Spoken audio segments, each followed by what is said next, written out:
Okay, let's get going, and then whoever joins us a bit later can just join us mid-session.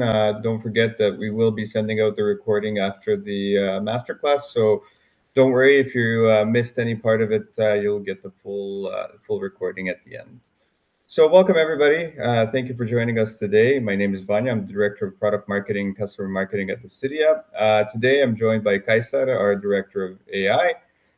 We have a lot of questions to get through today, and a limited amount of time, so I don't want to take too much of your time going through the formalities, but there's just a couple of things that we need to set first.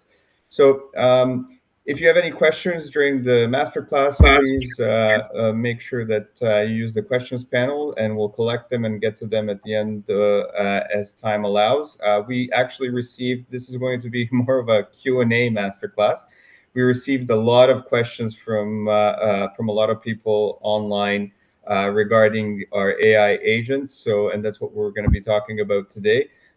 So we want to make sure that we get through all of these questions, that we answer them to the best of our abilities, and whatever we didn't get through or whatever we don't get through, and whatever's left over, we'll make sure to reach out to you individually for any questions or with the answers. So let me introduce Lucidia first. Lucidia is an AI-powered unified customer experience platform built for enterprises, governments, and growing businesses across the world. We help organizations turn massive amounts of customer marketing data into real-time insights and meaningful interactions, all in one platform. What makes us unique is our deep understanding capabilities with high accuracy, especially across different dialects, and it allows brands to truly understand their customers at scale. So from social listening to customer feedback to engagement and AI-powered automation, which is what we're going to be talking about today, Lucidia just doesn't show you the insights, it helps you act on them instantly. So what is the result? The result is faster decisions, better customer experience, and reduce operational cost and measurable business impact. In simple terms, we help you listen, understand, and act on your customer's voice, all in one place. So without further ado, I'm going to have Qaiser introduce himself quickly, and then we'll just jump right into the questions. Yeah, thanks, Vanja. So looking forward to speaking to all of you today and discussing the progress we're making on AI agents. I'm Qaiser. I have been at Lucidia for a while now. I lead the AI teams, so our core platform and also our new agentic AI teams as well. So looking forward to this, Vanja. Likewise. Thank you so much. Okay, before we jump in, actually, with the questions, I want to ask the audience a question. So let me just pull up my poll here. Okay, first question, and you'll see it pop up on your screen, and we can get some feedback from you. So where do you see the biggest challenge in your current customer service operations? So is it too many repetitive customer requests, delays due to internal handoffs, lack of customer data or context, or managing SLAs and response times? We'll just wait a second. All right, delays due to internal handoffs seem to be taking away this one. Just a few more seconds and we'll get those votes in. Excellent. It's unanimous across the board. All right, excellent. Let me just get that out of the way and then we'll continue on. Perfect, thank you. So, Qaiser, question number one. So Gartner, and we all know Gartner. So Gartner says that 68% of all AI investments don't really cut the workload. So how does Lucidia actually resolve cases end to end instead of just chatting? Yeah, that's a interesting first question for sure. The 68%, I'd love to know the methodology that they used to get that number. But I do see it actually, a lot of the AI projects now in industry are proof of concepts and prototypes that actually don't really make it into production. So the data behind that stat, I'd love to know. But I think there is definitely some tips and tricks that really do help us, right, in our approach, right? So one of the things that we try to do at Lucidia is not position it as an AI, just solely AI as a solution, right? We focus more on the problem statement, so we really huddle around the problem rather than just focusing on AI as a solution, because ultimately, if we can solve this problem, right, or the bottleneck, whatever, within the customer workflow or the customer service workflow, in a very easy manner, we would do that, right? It's not about introducing AI for the sake of it. That's kind of the core thing. And so whenever we have engaged with our customers, actually a significant amount of time is this back and forth with them, discussing what the problem statement is, identifying what the success metrics look like, how we would test and evaluate. So things that are not even related to AI. But then when we do speak about AI, actually one of the key things that is missing, I think, in a lot of these engagements is how good is your testing? And I don't mean testing in the traditional sense of testing like a software where you know the input and output. It's actually testing the AI agent before it goes live. And we do this as part of our service. We provide what we call simulations. And so we simulate whatever AI agents we're building. We run simulations to check two things. One is to assess the quality and see if there's any gaps. And then, so it gives us the opportunity to benchmark and optimize. And then the other is really just giving that customer the confidence that, this is how the AI agent is working. Here is where it's really strong. Here is where, we need to just be a little bit mindful. And I think that's the key thing. And then the third thing is around change management, actually. So it's never just about introducing AI, right? It's always a change management type situation as well, where we go into customers and we're not just there slapping AI on top of what already exists. We're actually optimizing. So to answer your question in summary, it's because I think a lot of people focus only on the AI and not on the business problem. Excellent. Thank you. So I want to talk about AI autonomy because this has been like the biggest thing, since we started this whole AI agent journey. So how do we make sure that the AI agent stays within company policies and compliance requirements? So whatever it may be, it would be SAMA or IA or GDPR or whatever it may be, or any other global standard. Because again, we're talking about doing this globally, not just in the MENA region. So how do we make sure that that the AI agent stays within the compliance policies? Yeah, it's a very, very important question, and it's the most important question, I think, when we're building with AI agents, right? It's the governance, the making sure that we're not just internal governance, but also external governance, that we're fulfilling these criteria. And actually, that's a key differentiator for a lot of our customers. That's the first question our customers ask, is not actually anything to do with the AI. It's always security questions. And so we've actually done a lot of investment on the guardrails and the governance side. And guardrails can be different layers, right? Layers to guardrails. There's technical guardrails where we do a lot of things like PII stripping, and we do moderations. We make sure no data is leaking that it shouldn't leak. We have some interesting methods in terms of how we've actually built the agents. So we separate the brain from what we call the brain from the hand. So the brain is your actual LLM, the intelligence, and your hand is the, let's say, the procedures that shouldn't essentially be agentic, like, or let's say they're part of your agentic workflow, but they're not an LLM, they're not an AI. And I'll give an example of this, like refunds, for example. It's a very interesting subject. And many customers, they have a decision tree for refunds. So they say, there's certain criteria. We're not saying that AI should replace everything. In fact, those procedures should work with the AI agent. So that procedure, you have 100% control. So you're using the LLM or the AI and you're using its intelligence in the right way, but you're also giving the whole architecture the control by introducing these procedures as well. And there's also, regarding those policies, we also introduce internal checking and internal auditing. So we have a completely separated team from the agentic team, perform regular assessments to make sure that we're compliant with all of these requirements, and that this is refreshed as well. So we get almost like an internal certification that everything is working fine. And also we take that a step further, and we ask our internal team to try and jailbreak our solutions and to try and assess and do penetration testing, so that we again, to give us the confidence. So those are kind of some of the tactics and the techniques that we're using. We're very focused on also providing solid analytics so that we know exactly what is the AI agent doing. Every conversation, every interaction is tracked for auditing purposes and for compliance purposes as well. Perfect. Good. Great. Thank you so much for clarifying that. So, I mean, we did a recent deployment project. I mean, it's not that recent, but we did a deployment project with a major insurance company that's really in a most highly regulated environment ever. And we talked about some figures. For example, 60% cost cut and 8 times ROI, and all of these amazing figures that seem, just out of this world.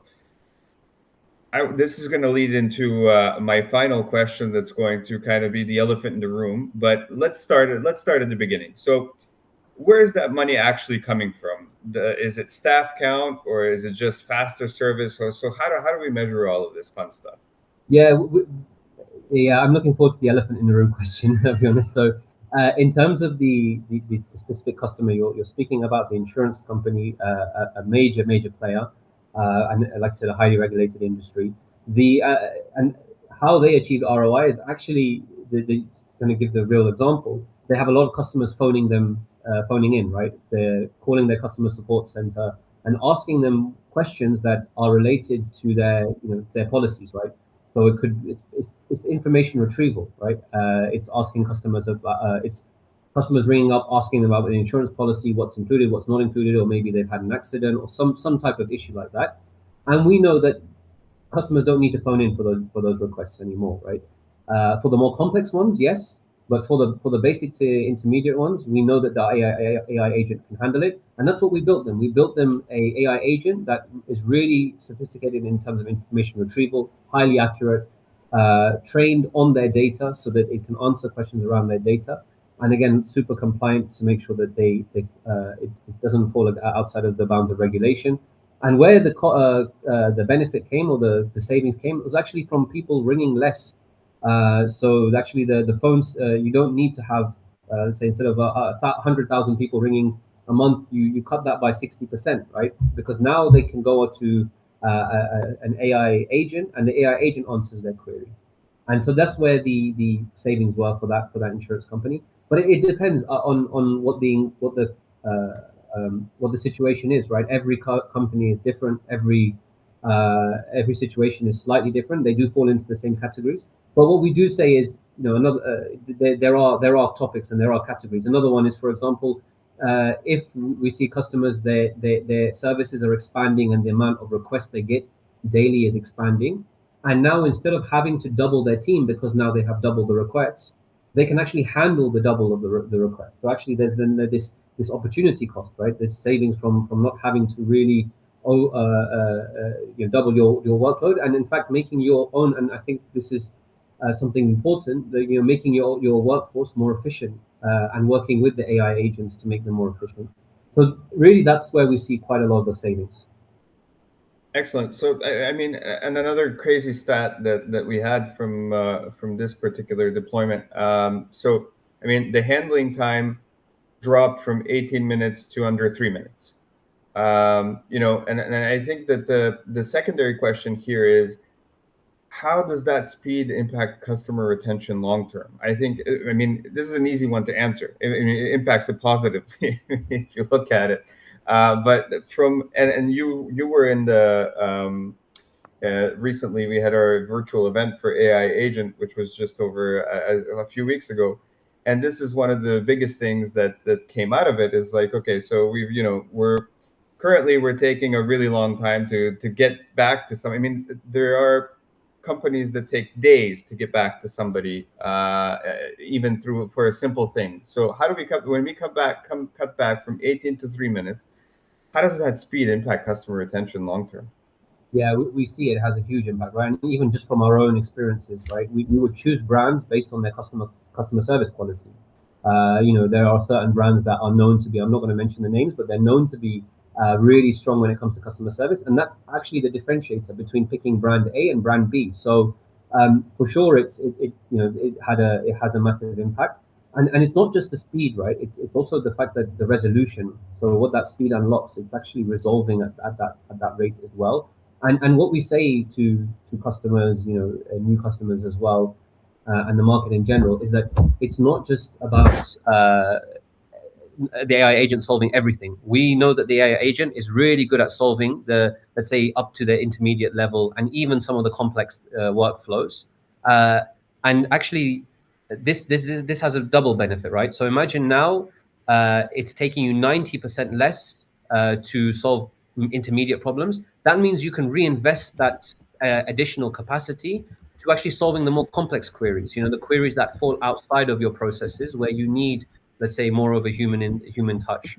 So it's a two. It has a double effect. But I think also, in addition to the speed, which we spoke about in improving the lifetime value, it's also the memory, which is crucial. I think this is again something that we is not talked about enough. Is actually users remember the AI agent remembering conversations. Right, the biggest frustration one sometimes is you have a problem and you repeat the problems. You speak to 10 different people and you repeat the problem 10 times, right? And so that's something again that we've implemented, and that was also a big uplift. Perfect. Thank you so much for answering that. Now, before we go on, I just want to do another quick poll question for our audience. So we'll put the second poll question up. Just give me a second here. And then we'll get going. So 1 second. So what is your stand about AI execution to handle customer-related workflows?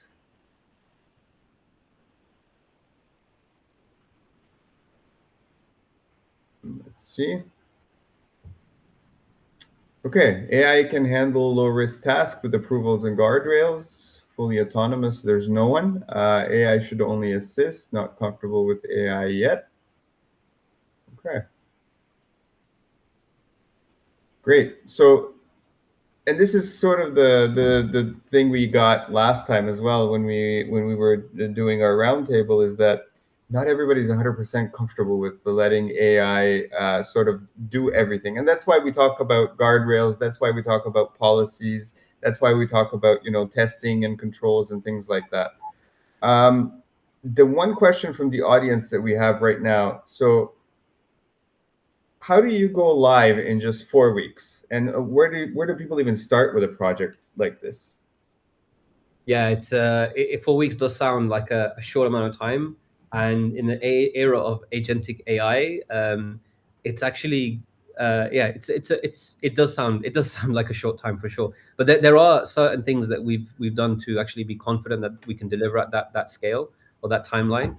And one of the things, again, it goes back to the first point I made around, actually it's less about the AI implementation and more around the discovery and the planning. So we do have a number of calls with the customers to really understand their use case. We have experts in the CS area that sit with the customers and map out all of their bottlenecks and their pain points. And we put this onto a chart, right, where we measure effort versus impact.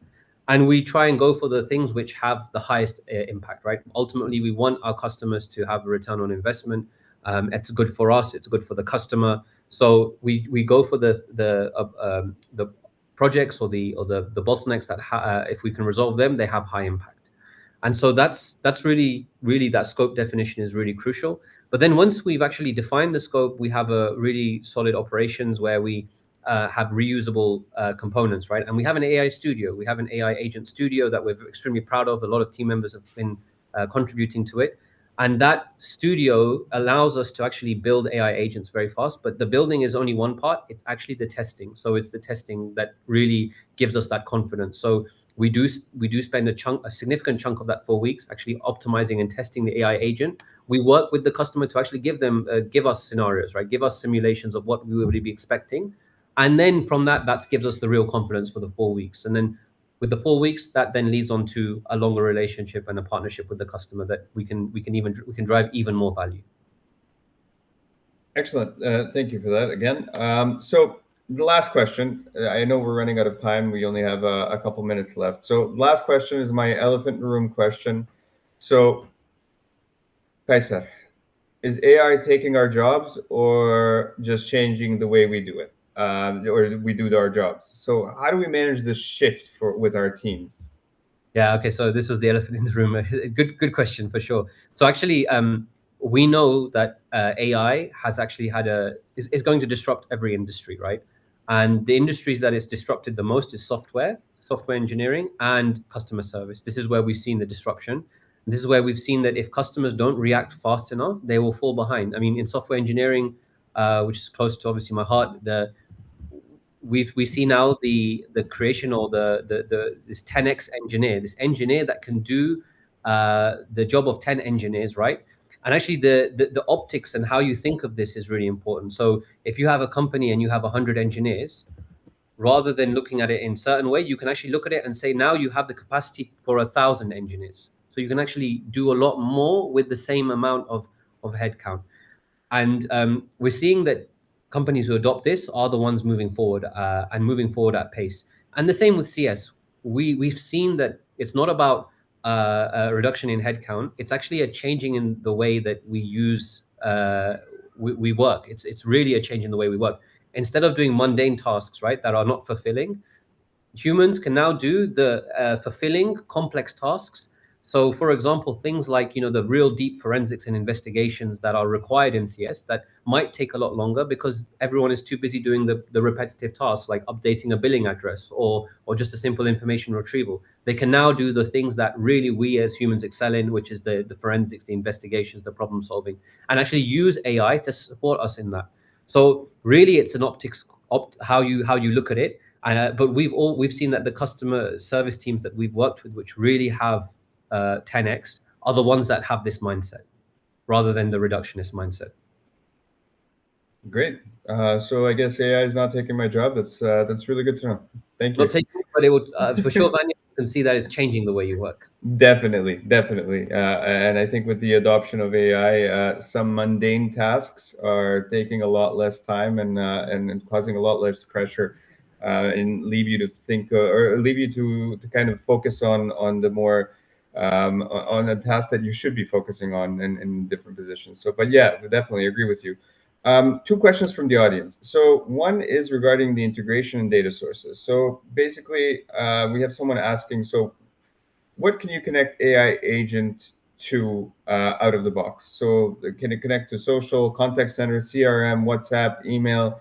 And how hard is the integration if we have a custom system, somebody who has a custom system? Yeah, great questions. This is the first one I'll take. So we do have integrations out of the box. So we have an integration layer and all of the kind of the standard integrations that we know our customers will have: Zendesk, Salesforce.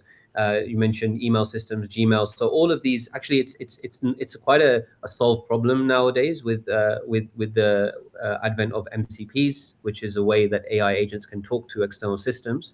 That's something that comes out of the box, and actually we do have really good testing and guardrails to make sure that those connections are secure. In terms of actually custom implementations, interesting question. Actually, we have dealt with that with a number of our customers. Right, they have custom APIs.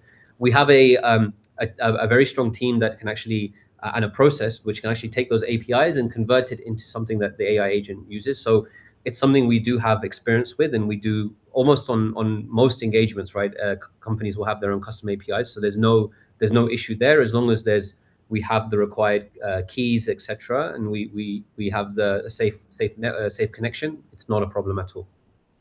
Perfect. Thank you. One last question, 30 seconds. I think it's super important because it's around accuracy and governance. So if an AI agent gets a case wrong, how do we review what happened, first of all, correct it, and improve future outcomes without risking policy and compliance breaches, especially, like we said, we talked about, highly regulated environments? Yeah, again, fantastic question. So we do audit logs of every single conversation. So if there is a particular conversation where the AI agent could have done better, we have a process where we do something called self-healing. So essentially that conversation can be flagged, and the idea is that the customer or the using the AI studio can input what the answer should have been or what the process should have been.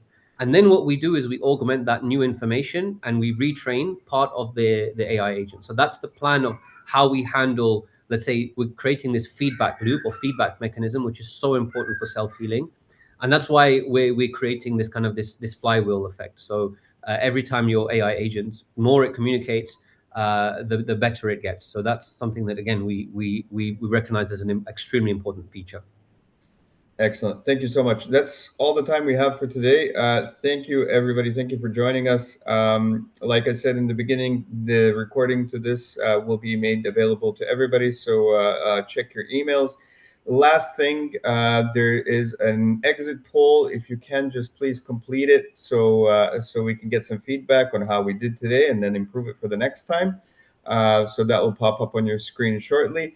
Also, don't miss the next masterclass, which will be both in Arabic and English next month. So the topic will be up on screen on our website by today. So for next month's masterclass, as well, if you want to check out more of AI Agent, I'm going to put this in the chat for everybody, so you can go to the website and then check out the agent. Give me a second. Here it is. It's just a bit slower, but you should have it up on your screen. Other than that, thank you again for joining myself and Qaiser, and I hope you have a great day, and we'll see you next time. Thank you.